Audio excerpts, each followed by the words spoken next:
अक्सर जब medical diagnosis की बात होती है ना तो वहाँ एक तरह की सटीकता की उम्मीद की जाती है। मतलब जैसे अगर हाथ की हड्डी टूट जाए तो एक्सरे में वो टूटी हुई सफेद लाइन साफ दिख जाती है। बिल्कुल साफ। हाँ, और डॉक्टर बस इशारा करके बता देता है कि दिक्कत ठीक इस जगह पर है, या तो हड्डी टूटी है या नहीं टूटी है, एकदम क्लियर।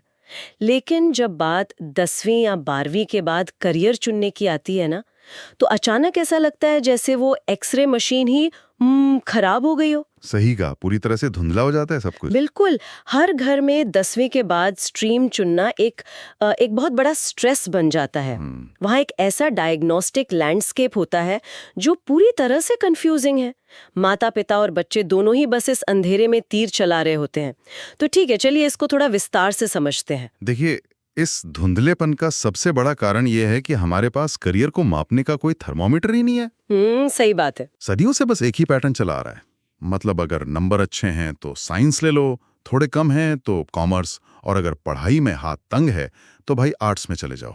हाँ, वो टिपिकल शर्मा जी का बेटा वाला माइंडसेट। बिल्कुल। ये एक तरह की भेड़चाल है जो किसी वैज्ञानिक आधार पर नहीं टिकी है, बल्कि समाज के बनाए गए एक बहुत ही पुराने और खोखले ढांचे पर टिकी है। करियर का फैसला जिंदगी के सबसे बड़े फैसलों में से एक होता है, फिर भी इसे अक्सर बस देखा देखी में लिया जाता है। तो आज की इस डीप डाइव में हम इसी धुंधलेपन को डिकोड कर रहे हैं। कोई लंबी चौड़ी थियोरी नहीं, बल्कि सीधा विज्ञान कि कैसे एक गलत स्ट्रीम का चुनाव पूरी जिंदगी की दिशा बिगाड़ सकता है। हमारे पास जो जानकारी का सोर्स है वो मोहित मंगल की लिखी हुई handbook parents handbook of professional careers after 10th 12th से आता है। दिलचस्प बात यह है कि मोहित एक इंजीनियर और एमबीए हैं जिन्होंने 2003 में एक बहुत बड़ी एफएमसीजी कंपनी की नौकरी छोड़कर करियर काउंसलिंग शुरू की। हाँ, और उनका ये जो नजरिया है ना, वो इस बात पे जोर देता है कि ये किताब सिर्फ कोर्सेज की कोई लिस्ट नहीं है। ये एक ब्लूप्रिंट है जो सिखाता है कि करियर प्लानिंग कोई सट्टेबाजी नहीं है। सट्टेबाजी नहीं है मतलब इसे एक साइंटिफिक प्रोसेस होना चाहिए। इस पूरी प्रोसेस का जो कोर है, जो सबसे बुनियादी फॉर्मूला इस सोर्स में बताया गया है, उसे एपीआई कहा गया है, यानी एप्टीट्यूड, पर्सनालिटी और इंटरेस्ट। एप्टीट्यूड, पर्सनालिटी और इंटरेस्ट, ओके। अक्सर लोग इन तीनों शब्दों को एक ही मान लेते हैं, जबकि असल में ये एक दूसरे से बहुत अलग हैं, और इनका अलाइनमेंट ही किसी भी सफल करियर की असली चाबी है। अगर हम इसे थोड़ा और गहराई से समझें तो सुनने में ये एचआर के भारी भरकम शब्दों जैसे लगते हैं। मेरे हिसाब से करियर चुनना तो एक तरह से जूते खरीदने जैसा होना चाहिए, है ना? हाँ, वो कैसे?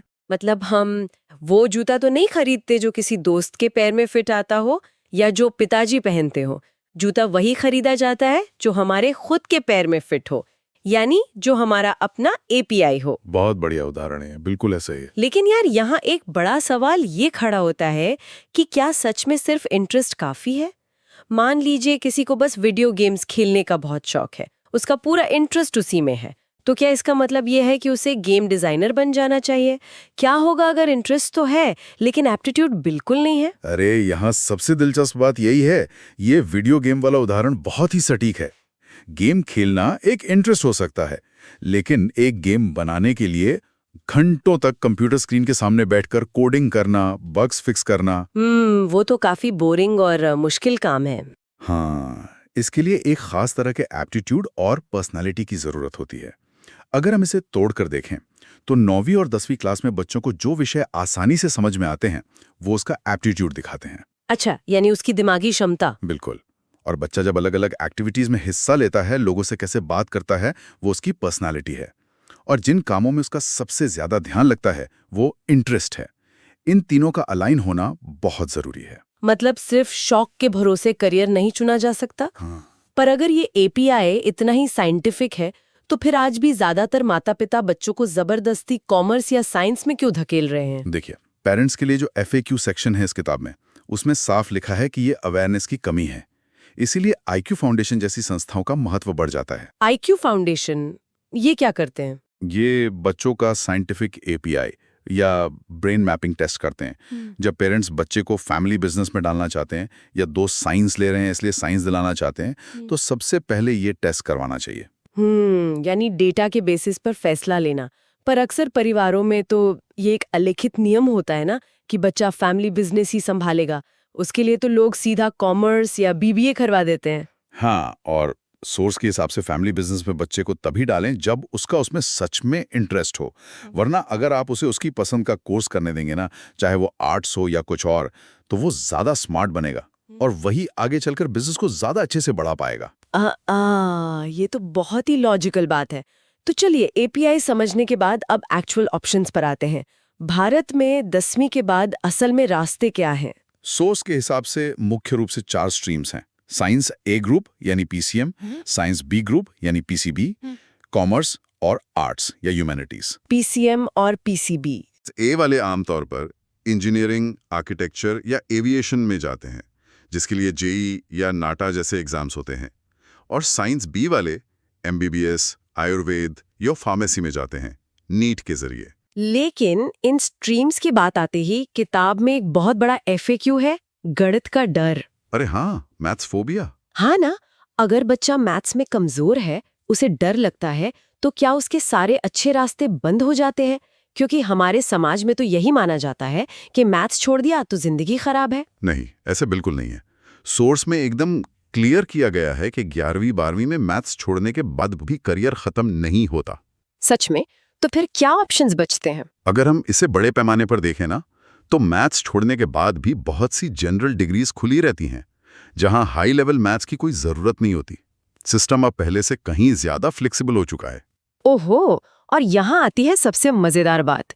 ये जनरल डिग्रीज किसी यूनिवर्सल अडेप्टर जैसी हैं, है ना? Universal adapter? हाँ, मतलब आपका बैकग्राउंड या प्लग चाहे कोई भी हो, साइंस, कॉमर्स या आर्ट्स, ये डिग्रीज हर जगह फिट हो जाती हैं। स्ट्रीम का बंधन ही खत्म। बिल्कुल सही पकड़ा आपने। सोर्स में ऐसी कई डिग्रीज बताई गई हैं जो स्ट्रीम न्यूट्रल हैं, जैसे लॉ हो गया, क्लैट के जरिए 5 साल का इंटीग्रेटेड बीए एलएलबी, बीबी एलएलबी और यहाँ तक कि बीटेक एलएलबी भी। एक मिनट, बीटेक एलएलबी, इंजीनियरिंग के साथ वकालत? हाँ, ये आज के मॉडर्न एजुकेशन का बदलता चेहरा है। इसके अलावा बिजनेस मैनेजमेंट में बीबीए या 5 साल का आईपीएम कोर्स है। होटल मैनेजमेंट है। हाँ।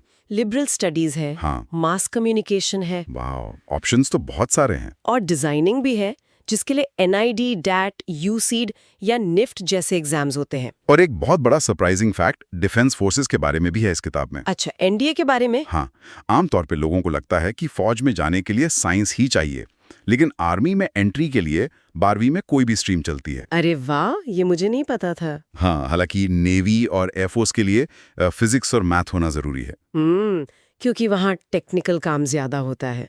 तो इसका मतलब बच्चों को अब एक ही नैरो रास्ते पर चलने की जरूरत नहीं है। एकदम सही।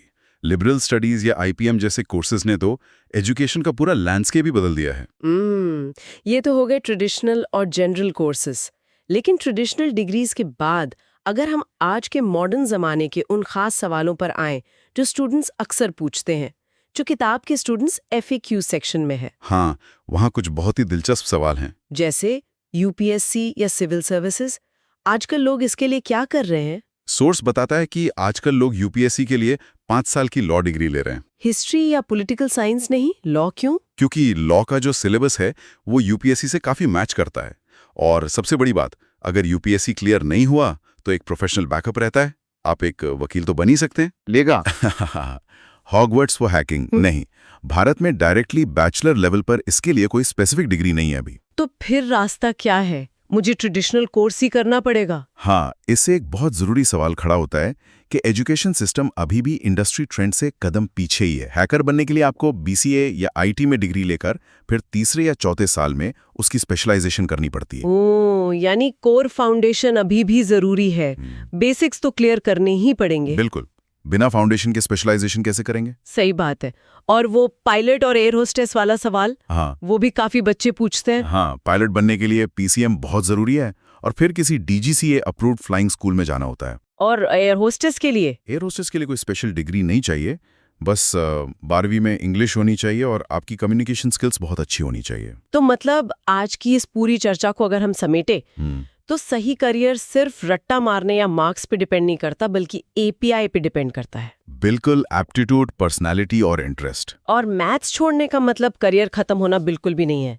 जनरल डिग्रीज जैसे लॉ, डिजाइन और मैनेजमेंट ने ऑप्शंस बहुत बढ़ा दिए हैं। एकदम सही समरी दी आपने। तो सुनने वालों के लिए ये समझना बहुत जरूरी है कि करियर अब कोई सीधी पटरी नहीं है जहां आप एक बार चढ़ गए तो बस चलते रहना है। हाँ, अब ये एक हाईवे की तरह है। बिल्कुल, एक ऐसा हाईवे जहां कई लेन्स हैं और आप अपनी जरूरत के हिसाब से लेन बदल सकते हैं। तो इस डीप डाइव के अंत में एक विचार है जिस पर हम सबको गौर करना चाहिए। वो क्या? देखिए, अगर यूपीएससी क्लियर करने के लिए बच्चे अब हिस्ट्री छोड़कर बीटेक एलएलबी पढ़ रहे हैं और हैकर बनने के लिए ट्रेडिशनल बीसीए किया जा रहा है, तो क्या आने वाले 10 सालों में 10वीं या 12वीं की ये जो साइंस, कॉमर्स और आर्ट्स वाले ट्रेडिशनल स्ट्रीम्स है वो पूरी तरह से हवा हो जाएंगे? ये तो सोचने वाली बात है। क्या सिर्फ एक स्किल बेस्ड सिस्टम ही बचेगा? इस बारे में जरूर सोचिएगा।